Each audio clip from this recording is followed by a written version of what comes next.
Il y a tellement d'infos que je m'y perds. Je trouve que c'est difficile d'y voir clair quand même. Souvent, je trouve que tout est trop superficiel. Je pense qu'il y a trop d'infos et... C'est très angoissant. La première, J'ai besoin de repères. les clés, J'ai envie de comprendre. Arnaud Roysson.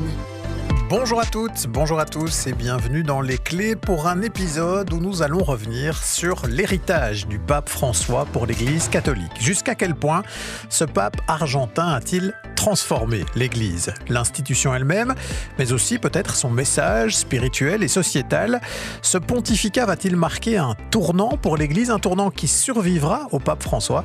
Eh bien, c'est ce qu'on va prendre le temps d'analyser ensemble. La première, les clés.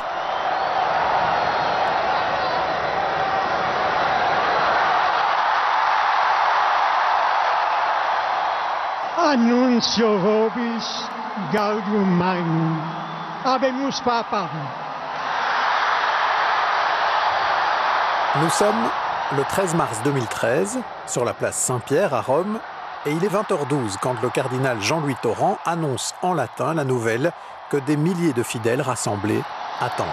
Eminentissimum ac reverendissimum Dominum Georgium Marium, Sancte Romane Ecclesiae Cardinalem Bergoglio, qui sibi nomen imposuit Franciscum. C'est donc un cardinal argentin, Jorge Mario Bergoglio, qui a été choisi, et il a décidé de porter le nom de François.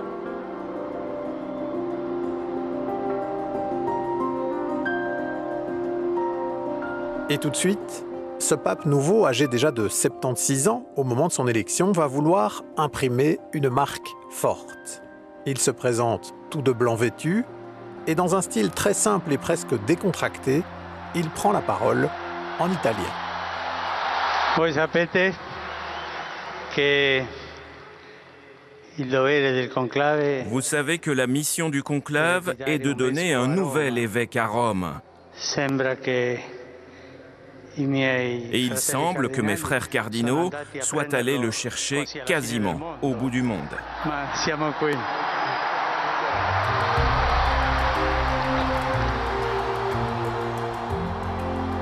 Et cette première prise de parole, il va la conclure en arborant une position d'humilité qui va beaucoup marquer les esprits. Maintenant, je vais vous donner ma bénédiction. Mais d'abord, je voudrais vous demander une faveur. Avant que l'évêque ne bénisse le peuple, je voudrais que vous priez Dieu pour qu'il me bénisse. La prière du peuple pour son évêque. Faisons silence pour que vous fassiez cette prière pour moi.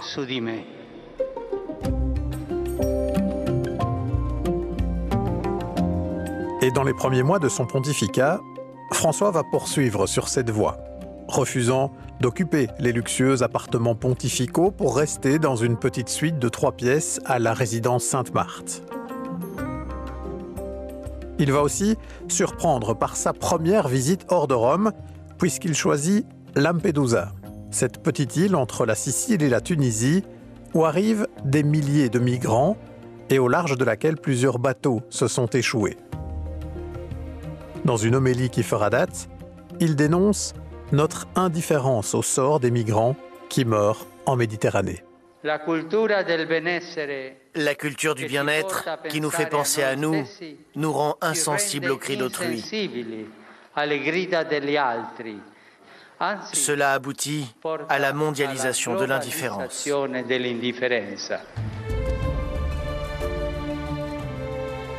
Ça, ce sont donc les premiers pas d'un pape qui voulait secouer l'institution Église.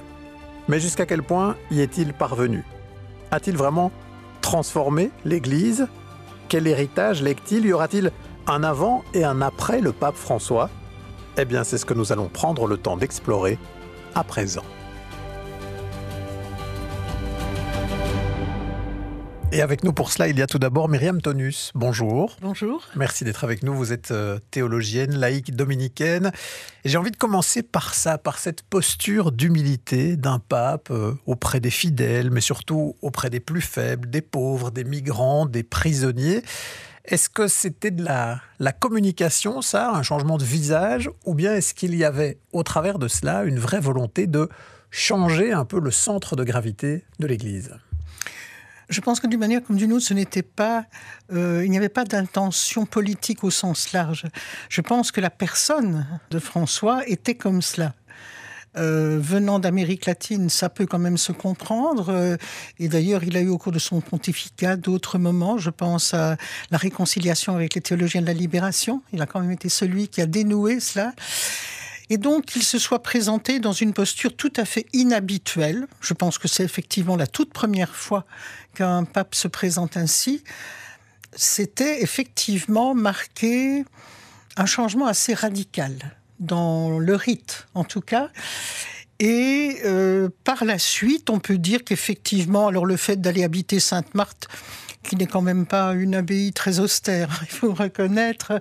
Mais c'est vrai que le refus, en tout cas, d'habiter le Vatican et d'y être enterré, marque qu'il avait conscience d'être avant tout l'évêque de Rome. Et est-ce qu'il voulait montrer, à travers cela, le fait qu'il voulait rompre avec ce Vatican, cette curie dont on avait l'impression qu'elle pouvait déconnecter des enjeux vraiment pour les croyants et pour les croyants du monde entier. Il y avait cette idée de dire, moi je veux rompre avec ça et revenir au plus proche des fidèles. Ça me paraît clair. Oui, c'est ainsi que ça a été reçu, en tout cas, dans les communautés croyantes. On s'est dit, enfin, un pape qui en finit avec les ors, les pompes, les circonstances, enfin tout ce qu'on veut. Oui, c'est ainsi que ça a été vécu. Vraiment. Avec nous aussi pour cette émission, il y a Eddy Kakelbergs. Bonjour. Bonjour Arnaud. Vous êtes journaliste ici à la première RTBF. Vous suivez tout cela de très près et depuis très longtemps. Est-ce que le fait que ce soit un pape non européen, qui venait d'Amérique du Sud, d'Argentine, ça a aussi un peu fait bouger les lignes, fait glisser un peu le centre de gravité pour sortir d'une église qui, jusque-là, était peut-être un peu européano-centrée, ou une église surtout vue comme une église occidentale ? Incontestablement. Ce choix est un choix politique, voulu par un conclave qui sort d'une papauté qui, elle, a cultivé le vieux rite. C'est un Benoît XVI en mosette et hermine, avec chaussures rouges. C'est un homme qui adore le décorum des pompes, des messes du rite d'avant le concile, et qui rétablit la possibilité d'ailleurs de tenir des messes en latin, etc. Donc on sort, et le contraste est flagrant. On prend quelqu'un qui vient du Sud, on prend un jésuite. On ne l'a pas encore redit assez. C'est donc un homme qui fait le choix de François comme nom de papauté. Bien sûr, c'est un choix relatif au Poverel, au François d'Assise, mais aussi à François Xavier, cofondateur avec Ignace de Loyola de l'ordre des Jésuites, qui est un homme, François Xavier, qui aime le dialogue avec l'Orient, ce que François aime aussi. Il est le premier à aller en Irak, il rétablit des patriarcats et des évêques et cardinaux même dans des lieux improbables. Il nomme, bien sûr, sans pouvoir l'y envoyer, mais un cardinal de Téhéran. Il va aimer les marges au point de nommer un cardinal de Mongolie. Donc on est véritablement avec quelqu'un qui veut bouleverser. Et puis, il ne faut pas l'oublier, en donnant ce signal d'une papauté plus austère, c'est relatif, mais en tout cas moins dispendieuse des deniers, il donne aussi un signal fort qu'il va tenir, là pour le coup, à l'égard des finances du Vatican et de ceux qui en profitent et en abusent, et de la mafia qu'il va définir publiquement comme l'axe du mal. Il va, alors que le nom complet, je vous le rappelle Arnaud, c'est Sainte Mafia. Les mafieux se réfèrent dans le rite fortement à la catholicité, et là il dit, vous êtes des hérétiques, des enfants réprouvés de l'Église, vous êtes le mal incarné. Donc oui, incontestablement, en allant le chercher loin, on cherchait aussi un homme qui pouvait s'autoriser des choses que l'intérieur de l'Église européenne et italienne ne pouvait plus faire. Et ça, ça s'est avéré un choix payant pour ce qui était en tout cas de réformer l'Église, de ces liaisons troubles avec de l'argent qui était parfois de l'argent sale, avec le fait qu'on avait une curie qui était très centrée sur elle-même, qu'on présentait comme un État dans l'État de l'institution Église. Est-ce qu'à ce niveau-là, cette idée d'aller le chercher, lui, pour venir un peu nettoyer les écuries, oser choter dans la fourmilière, est-ce que ça a fonctionné? Oui, ça a fonctionné. Ça lui a créé une tonne d'ennemis. Ça lui a tenu la dragée haute aussi parce que l'appareil n'est pas mort.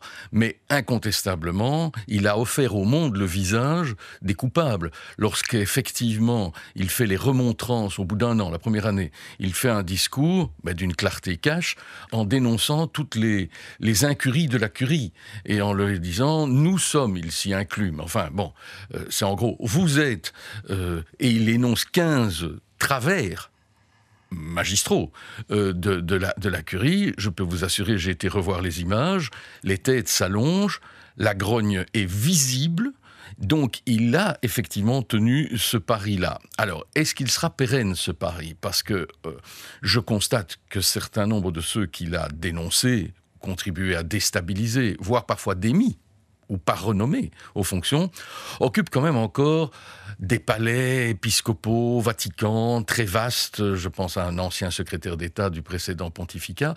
Eh bien, voilà. Alors, est-ce que ce sera pérenne? On n'en sait rien. Mais en tout cas, il a démontré à l'Église qu'il y avait moyen de nettoyer si l'on voulait.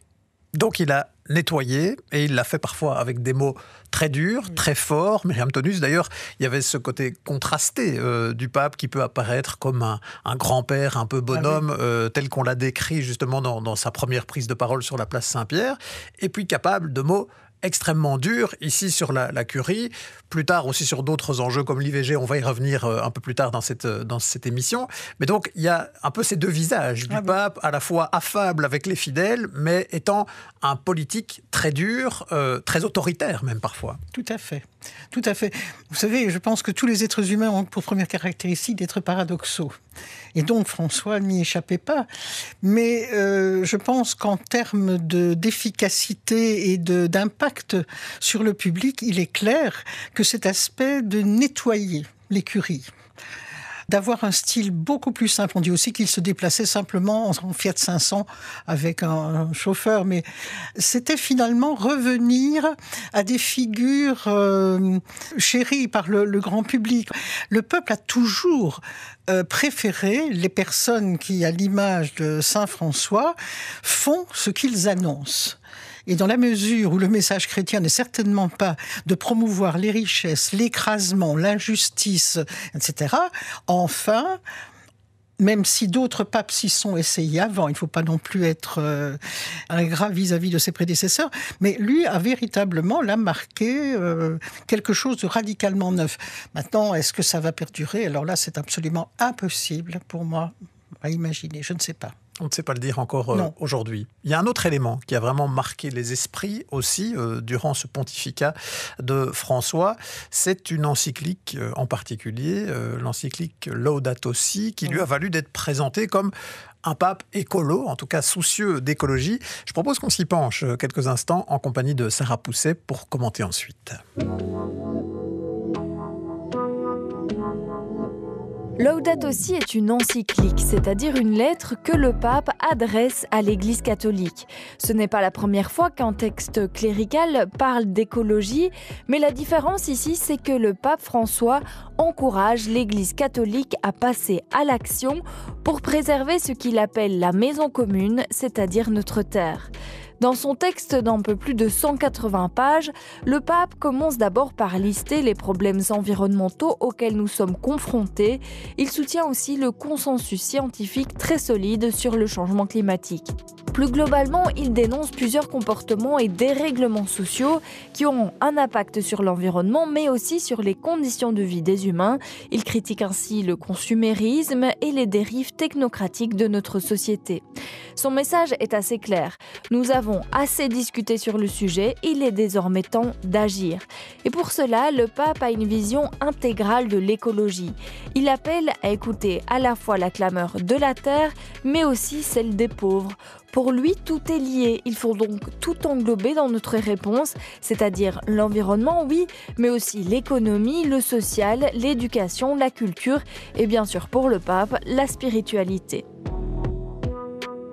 Ce texte est publié en 2015 et il a largement été soutenu, notamment dans la communauté écologique non catholique, car forcément, encourager l'Église à se mobiliser, eh bien, ça représente un sacré nombre de personnes. Il a aussi été loué par plusieurs personnalités politiques, par exemple Ségolène Royal, la ministre française de l'Environnement de l'époque et aussi présidente de la COP21. Pour elle, ce texte a aidé la communauté internationale à se mettre d'accord et à signer l'accord de Paris. Au sein de l'Église, le mouvement international Laudato Si s'est créé. Des monastères, des communautés religieuses ou des églises locales utilisent ce texte pour réfléchir et mettre en place des pistes de changement. Des familles s'en inspirent aussi pour se lancer dans leur propre transition vers ce que le pape François nommait la sobriété heureuse. Alors, cette encyclique Laudato Si, Myriam Tonus, est-ce que ça c'est un tournant dans la façon dont l'Église considère ces questions et on sent bien l'idée de les traiter de manière vraiment unifiée entre l'humain et la planète sur laquelle il vit, la planète qu'il accueille, de faire le lien aussi entre les questions écologiques et sociales, etc. Oui, tout à fait. Je dirais que c'est une vision holistique de l'écologie qui est très neuve dans l'Église. Et surtout, on n'a pas dit assez parce qu'on pensait, certains prétendaient qu'il avait écrit lui-même les 180 pages. En fait, il a été entouré, pris conseil, pris des informations auprès de toute une série de personnes scientifiques, pour ne pas dire des bêtises, j'imagine. Et donc, on pense même que certains passages ont été écrits par d'autres personnes, mais c'est pas important. Ça veut dire quand même que c'est un pape qui noue un dialogue avec les humains, même sans être croyant, parce qu'il s'agit ici du bien commun de l'humanité et pas seulement de son Église. Donc ça, c'est quand même très neuf. Ça, je pense que c'est un des textes avec Fratelli Tutti qui restera et dont il serait très difficile pour un successeur de dire que ça n'a pas existé, je pense. Cette encyclique a eu effectivement un énorme retentissement. Continue d'en avoir, puisque dans chaque diocèse, il y a un ou deux responsables écologie. Donc là, vraiment, il a enfoncé un coin. Il a enfoncé un coin, vous êtes d'accord avec cette analyse, Erika Kullbergs ? Sur le plan doctrinal, certainement. Oui. Il a fait évoluer cette doctrine de réconciliation en rappelant que s'en prendre aux espèces vivantes, que s'en prendre à la planète et aux vivants, et s'en prendre à l'homme, c'est une seule et même chose, c'est s'en prendre aux vivants, à la création. Donc sur ce plan-là, son apport, son appui à l'appel de Paris, à la COP, etc., c'est incontestable. Là où je reste un petit peu sur ma réserve, c'est sur la suite des choses et sur la possibilité même de son vivant d'avoir eu le giga-impact qu'on lui prétend. Je m'explique. Je pense que c'est un impact incontestable dans le champ politique européen, où, quand on cite Ségolène Royal, on parle bien d'une personnalité européenne. Je ne suis pas certain qu'à l'heure actuelle, même s'il y a des référents dans les diocèses, ce qui est incontestable et très bien, je ne suis pas certain que l'Église catholique d'Afrique, que l'Église catholique en Chine, que l'Église catholique dans certains pays d'Amérique latine y soit convertie. Alors, ce dont je suis sûr, c'est que l'Église des nantis catholiques aux États-Unis d'Amérique, qui est celle des gros patrons industriels qui voient dans l'écologie le diable personnifié, là, pour le coup, ça lui a même procuré de grandes inimitiés, voire plus. Donc, je pense que la balance est... C'est un merveilleux pas en avant doctrinal. Sur le plan politique, il va falloir derrière maintenant un successeur au moins aussi ferme que lui sur l'affaire. Sinon, l'impact réel sera probablement très européocentré. Donc les mots comptent, quelque part, vont faire date dans l'histoire. Mais de là à dire que tous les chrétiens se mettraient en route sur cette question d'écologie parce que le pape l'a dit, là il y a plus qu'une marge. Se mettre en route ou avoir la possibilité de se mettre en route. Il y a des régimes dans ce monde où certains de ces chrétiens ont d'autres urgences à rencontrer et parfois aussi tout simplement des régimes qui ne les autoriseraient pas à avoir une pensée de cette nature. C'est un des grands actes aussi du pontificat de François avec son numéro 2, Parolin, que l'on présente parfois comme un possible successeur. Pietro Parolin a été le grand négociateur de l'accord avec la Chine pour faire surgir de l'ombre cette église catholique chinoise des catacombes. Fort bien. Est-ce que ça autorise pour autant les catholiques chinois aujourd'hui à critiquer la manière dont l'industrialisation de la Chine est menée? Je ne le pense pas. Bémol, il est vrai que la Chine est quand même sur certaines des questions écologiques plus proche des positions européennes que les États-Unis d'Amérique. Mais il faudra de la suite forte. Alors, un mot aussi sur un autre dossier sur lequel il était vraiment attendu au tournant, c'est celui de la pédocriminalité, des abus sexuels au sein de l'Église. Quel bilan est-ce qu'on peut tirer là-dessus, Myriam Tonus? Parce qu'il y a quand même eu des mots, de nouveau, des mots forts qui ont compté. Quand il est venu en Belgique, il a parlé de criminels, ce qui est quand même une évolution dans le langage par rapport à ces abus. Et en même temps, là, de nouveau, on a l'impression de sentir un décalage entre les mots et les actes qui ont été posés. Finalement, c'est dans tout ce qu'il entreprend. C'est un homme de conviction, vraiment une conviction profonde et sincère. Mais quant à mettre toujours les actes au diapason des convictions, c'est parfois plus difficile. Ce qui s'est passé en Belgique, j'ai trouvé ça plutôt décevant parce que je pense, et Eddy le dira avec plus de sûreté que moi, qu'il n'a pas rencontré les personnes qui étaient les mieux informées. Je pense à quelqu'un comme Rick de Villers. Absolument. C'était la personne qu'il fallait rencontrer. Qui est donc un prêtre en charge, effectivement, depuis des années, des cas de pédophilie, qui connaît personnellement et suit un certain nombre de victimes. Oui. C'est la personne qui aurait, s'il voulait vraiment avoir l'audace et le courage de savoir quel était l'état de cette question en Belgique, c'était lui qu'il fallait rencontrer. Je pense que Rick de Villers espérait, mais il n'a pas été rencontré. La manière dont ont été choisies les personnes qu'il a rencontrées, et je pense que certaines sont restées aussi blessées. Donc, il y a eu une vraie déception, effectivement, des victimes qui ont rencontré le pape, qui reconnaissaient quand même certaines évolutions du discours, mais qui étaient très loin des attentes de ceux qui ont vécu ces abus. Il ne pouvait pas faire autrement. Et comme je l'ai dit hier au journal télévisé, quand il a parlé de l'abbé Pierre, et qu'il a dit « c'est un grand pécheur », moi j'ai sursauté. Ça, c'est un discours de foi, c'est un discours religieux qu'un croyant peut entendre. Mais enfin, quand on voit ce qu'on continue de découvrir à propos de l'abbé Pierre, pourquoi est-ce qu'il n'a pas aussi utilisé ce même terme de crime? Parce qu'en droit, c'est un crime. Pourquoi est-ce qu'il y a encore dans ces prêtres abuseurs certains qui font leur pénitence quelque part dans un monastère ou ailleurs? Vous savez, en prison, on rencontre des pédophiles. Moi, j'anime un groupe en prison, je rencontre des personnes pédophiles. Pourquoi est-ce qu'il n'y a pas de prêtres qui sont...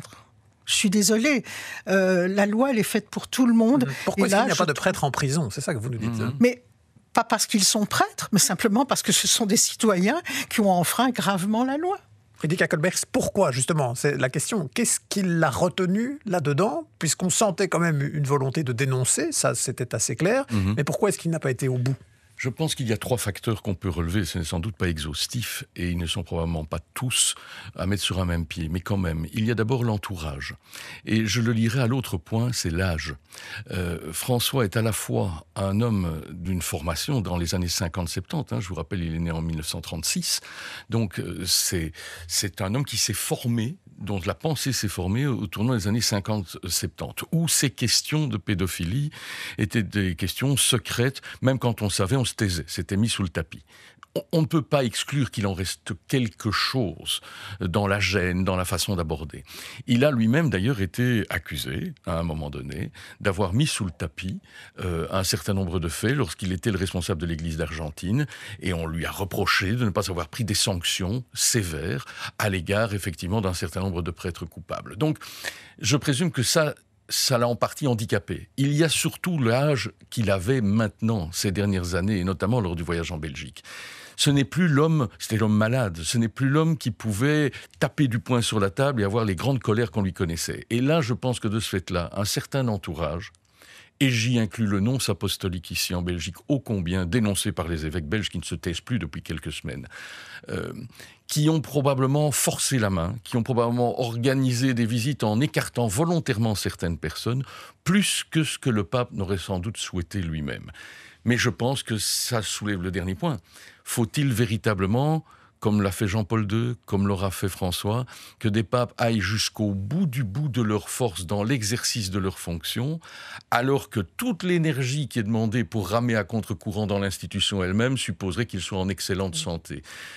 Ne faudrait-il pas, comme on le demande aux cardinaux et aux évêques, c'est-à-dire à un certain moment de renoncer à un certain nombre de charges atteints par l'âge, 80 ans, on songe à le mettre à 85 pour certains, mais soit, est-ce qu'il ne faudrait pas prévoir une espèce de renonciation plus marquée ? Qu'il puisse encore, dans la force de l'âge, alors affronter tous les dossiers, ce qui a sans doute manqué en termes d'énergie sur la fin. Brièvement, Myriam Tonus, vous voulez ajouter ?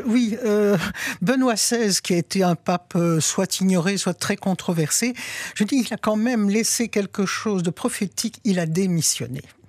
Notamment parce qu'il se rendait compte qu'il n'arrivait à rien avec la curie. Et donc, plutôt, il aurait pu aussi continuer à combattre ainsi jusque plus d'âge atteint par la maladie. Il a décidé, je trouve que c'est un geste très puissant, il n'y en a eu que 2 cas, je pense, dans toute l'histoire de l'Église, de dire « je démissionne ». Et donc, je me dis parfois que si François avait eu aussi le courage de dire « écoutez », de taper sur la table en disant « écoutez, je n'y arrive pas ». On l'aurait compris et il aurait encore eu son crédit aurait encore augmenté. Et ça aurait pu faire bouger les lignes aussi, selon vous. Il y a un dernier point sur lequel je voudrais qu'on revienne. C'est une petite phrase qui a fait couler beaucoup d'encre en Belgique, cette déclaration du pape dans l'avion qu'il ramenait à Rome après avoir quitté la Belgique lors de son récent voyage. I medici che si prestano a questo sono, permettimi la parola, sono sicari. Sono dei sicari. En italien, dans le texte, sicari, tueurs à gages. Il parle des médecins qui pratiquent l'avortement comme étant des tueurs à gages. Et là, on ne peut pas dire que c'est l'entourage autour de lui. On voit qu'il dit ça avec conviction, avec force. Il choisit ce mot très dur de tueur à gages. C'est resté sur ces questions-là un vrai conservateur, très conservateur, Myriam Tonus. Oui, je pense qu'il l'a toujours été. Il l'a toujours été. Il l'a été sur la question des femmes, sur laquelle on ne va pas revenir, sur la question de l'avortement, très certainement. Et donc, on sait bien que dans l'avion, il se lâchait pour le meilleur et quelquefois aussi pour le pire ou le plus comique. Là, c'était plutôt pour le pire, parce que c'est inacceptable. Eddy Kakelbergs, juste en un mot là-dessus, on a pu avoir du côté des progressistes des attentes à un moment donné sur ce pape, quand il ouvre un peu le jeu pour les homosexuels, pour les personnes transgenres. Quand je dis il ouvre un peu le jeu, c'est il admet l'idée d'une bénédiction, mais pas qu'ils puissent se marier, par exemple. Et puis alors, on est complètement douché quand on est progressiste, quand on entend des propos comme ceux dans l'avion. C'est effectivement l'avion qui a souvent été le problème du pontificat de François. C'est le moment où il ouvre toutes les portes pour les LGBT en disant « qui suis-je pour juger ?» Tout le monde se dit « ça y est, c'est fait ». Il prend le tout et puis il divise le package et il n'en garde que la taille minimale. Ici, c'est l'inverse. Il donne l'impression avant de pouvoir avancer dans la compréhension et l'audition de la souffrance, et puis il ferme la porte dans l'avion en disant « ce sont des tueurs à gages ». Il vient d'un pays et d'un continent où le mot sicario en espagnol est probablement encore pire que sicaire en italien ou en français. Sicario, c'est vraiment la violence armée des hommes. C'est le pire de ce que la société peut engendrer. Donc il n'a vraiment pas choisi le mot par hasard.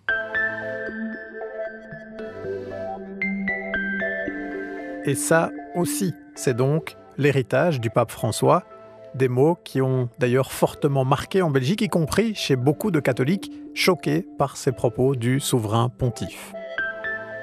Voilà pour ce bilan contrasté et cette esquisse de l'héritage que laisse le pape François. Qu'adviendra-t-il alors maintenant de cet héritage, justement, avec son successeur ? Eh bien, on suivra ça de près, évidemment, dans les clés.